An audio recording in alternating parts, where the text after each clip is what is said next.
Hi everyone, welcome back to my channel. Today we're doing something different. We're here at Red River College Polytechnic, Stevenson campus to have a tour of the aircraft maintenance department, just so that we know how it feels like. I mean, what happens behind the scenes of the airplanes that we go on, right? What do you guys think? This is very educative and I promise you, you will learn a thing or two from this one.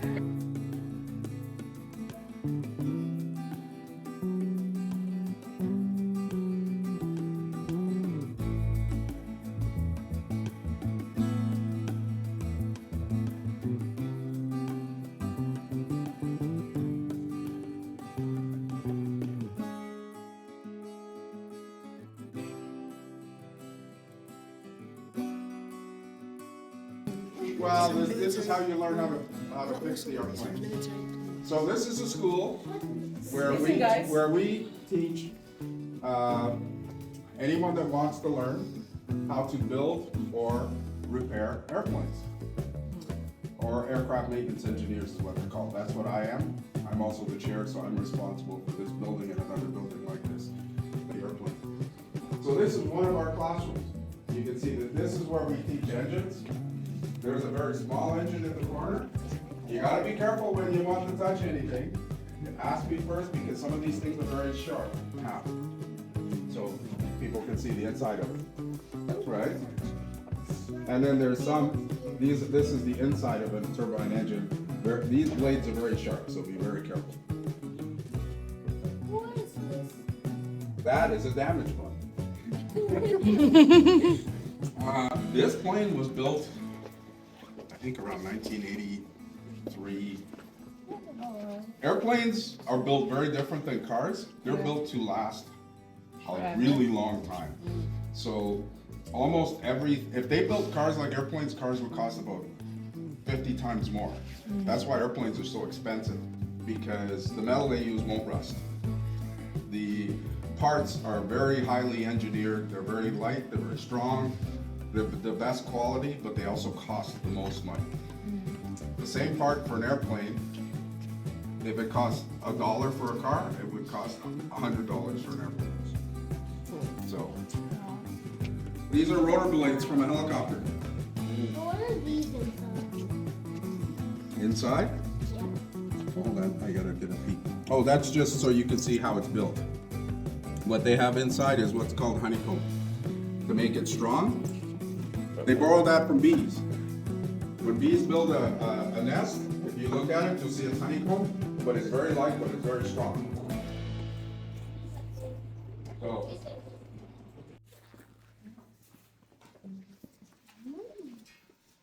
this is what it looks like before they put it in there. So, if you feel it, feel how light it is. You feel how light that is? And then, now it feels pretty flimsy, right? It doesn't feel very strong at all. Now, try and do this. You can't squeeze it. How does it do better? Try it. Just try and put it. Yeah. Anybody else want to try? Try. I want to try one. Here. You can see how strong it is, but it's also very light, right? That's what's inside here. That's what's inside here. And so what they did was they sandwiched it with this composite material on either side. Now, if you lift this up, feel how light that is. That's the floor. That's how they build the floor. When you get on an airplane and you're walking, that's what you're walking on.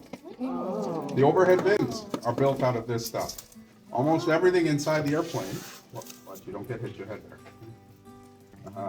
Feel how light it is? But you can bend it. You think it's going to weigh a lot more. Yeah. You can't bend. Exactly. They borrowed this from the bees because they were trying to figure out ways to make things.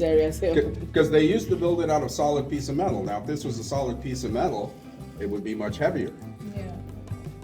So that's why they were trying to make it lighter. It's okay. So guys, But they used to build things like this with aluminum. Now, this is what they used to do before. This is a little bit sharp. You still gotta be. You can touch it, but you just gotta be very careful. So what's aluminum? Aluminum is a type of metal, like a pop can. I'm thinking a lot of you probably don't get to drink pop because my mom wouldn't let me drink pop when I was younger either. But a pop can, similar metal to this, right? So again, feel it light but strong. They stopped doing this because they found that to be better construction. That you can make curved shapes. This is very hard to make curved. Yeah. It's flat. So when you see most airplanes, they make it curved. So what it started with was it used to be metal like this. All the material, lay it in there, compress it, put it in an oven. It cures, then you take it out. Now you have a mold of a chair. Very light. So that's how they build the airplanes now. So that's called a layup module. You can see that these are drawings of different parts. Lots of drawings that they have to learn how to read.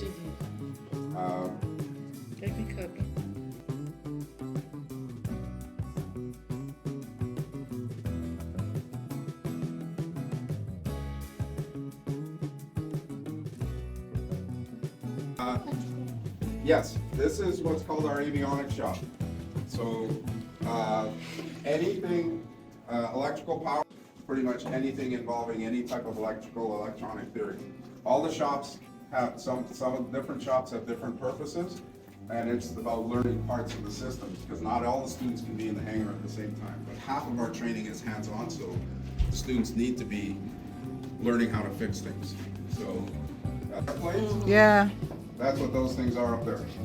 black box. Okay. Those are the orange ones, and that's why they're bright orange. Those are called the emergency locator transmitters. These three here, they're very small.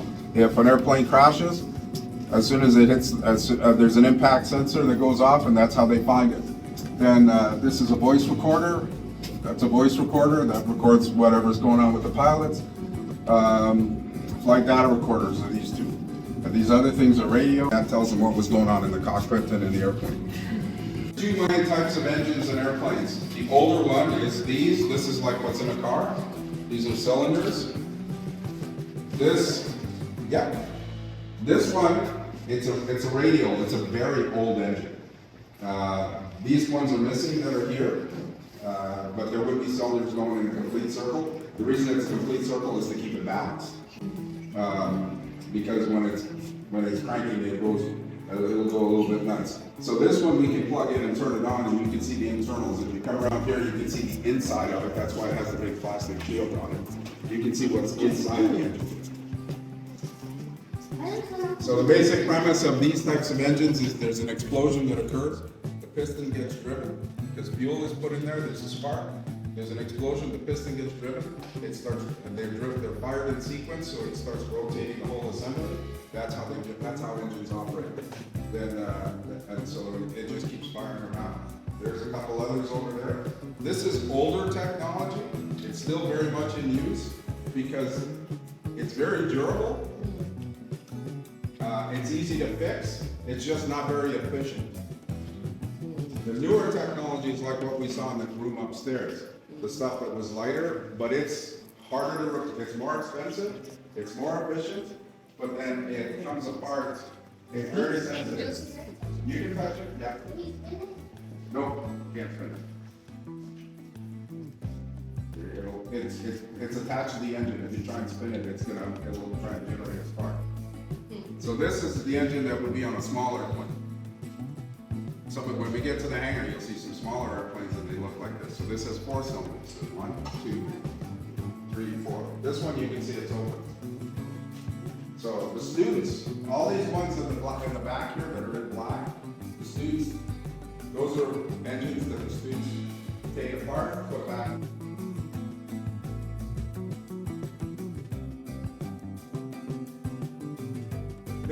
Yeah, you can touch it. They pull the air down.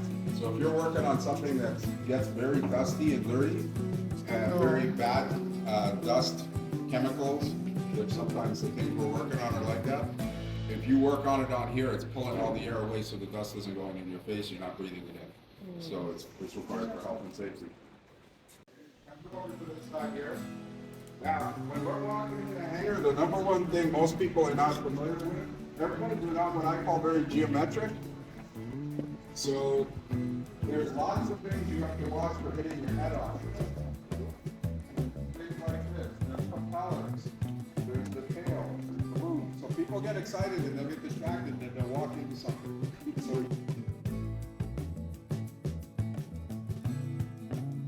it can go on skis. It can go on floats. The floats are sitting over there, so it can land on water. See those two big things right up against the wall? Those are called floats. Those things, they'll lift this up in the air, they'll take off the landing gear, the 3 wheels, and then they'll put that underneath it. And now it could land on water. Why aren't they symmetrical on both sides? I've always been wondering why. For helicopters? Yeah, they're symmetrical like this way, but then that way. Well, it's for forward movement. Like helicopters, it's a very odd dynamic because what they're doing is when the blade is spinning, it's spinning so fast to create a pressure differential. So there's less air pressure above than below. So that's how it generates lift. It goes up. Like the basic, how wing works on an airplane. If we come back here, it's all the way everything flies is pressure differential. So if you look at the shape of a wing, to most it looks fairly straightforward. But there's a principle called Bernoulli's principle. When the air is going across the wing, across the top, because you've shortened the surface distance and you've made it longer here. So the air goes faster, so now the hand wants to go up in the air. So that's how you get, so once you get enough speed, now you've got this pressure differential and it goes up. So a helicopter does it by rotating. And then the shape is to basically break the air. So it's going to be narrow in front because they want the air to be very dynamic to go across it, and then it's got a joint behind. Otherwise, you tail it back because they can destroy the air. The honeycomb ones they seem stronger. Like they don't pop like this. We call that oil cannon. When you push it, it goes pop, pop, pop. You hear it make that sound. The composite ones don't do that, but they are just as light. Like if this thing was sitting outside and it got really windy, you'd see it trying to go up in the air. Like if the wind is just blowing, it'll start lifting off the ground. So we would have to tie it to the ground. It's easier to just keep it inside.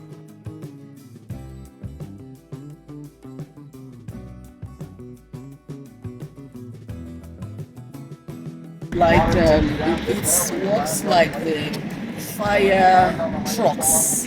So what it lands on water like Red River or any body of water, and it scoops water into the compartment. Then go to wherever there is fire and release the water. You're a fast learner. If you go onto YouTube, you can see videos of these machines in action. They went down to the States for the California fires last year. It's really cool to watch this thing in operation.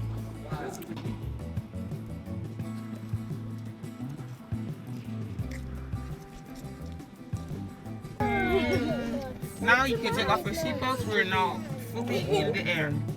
Thank you for using Porter Airlines partner. What takes us Partner James. Michelle. Okay. Oh. Careful.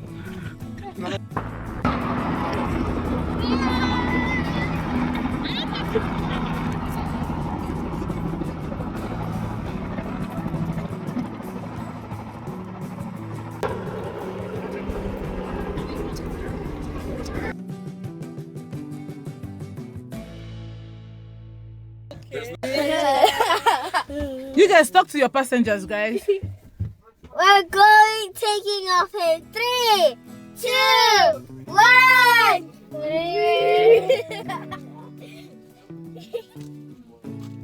You think that's how?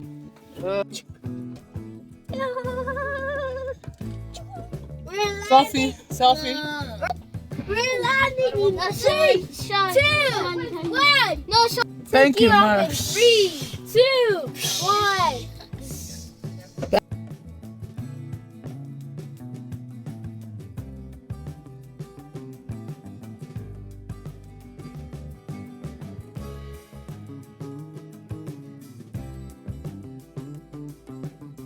everywhere experiencing things that fly. You're explaining what? Experiencing things that fly. We only know cars, bicycles. Oh yeah, that's true. We know airplanes or helicopters at all. Right. Okay. We're really fascinated. Right. We did walk to Canada. It took a Yeah. while, but we did make You it. guys walk? I swam. How did you guys walk though?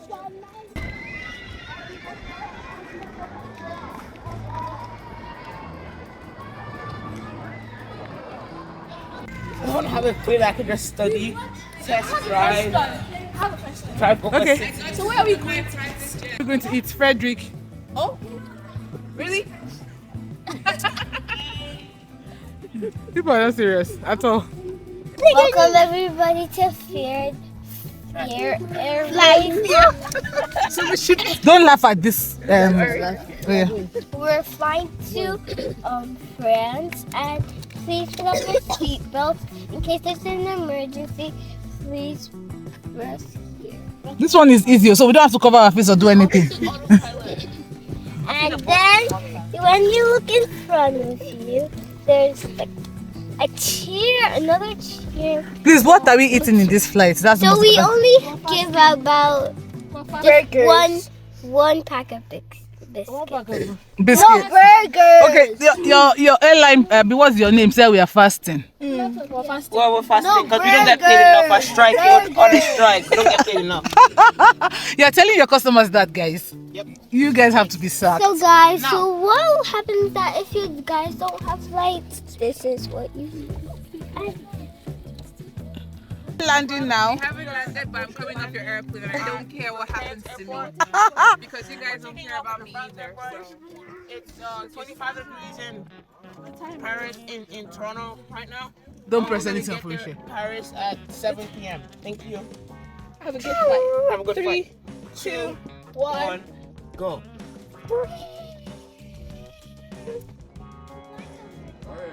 Flight to America. You wanna go meet the?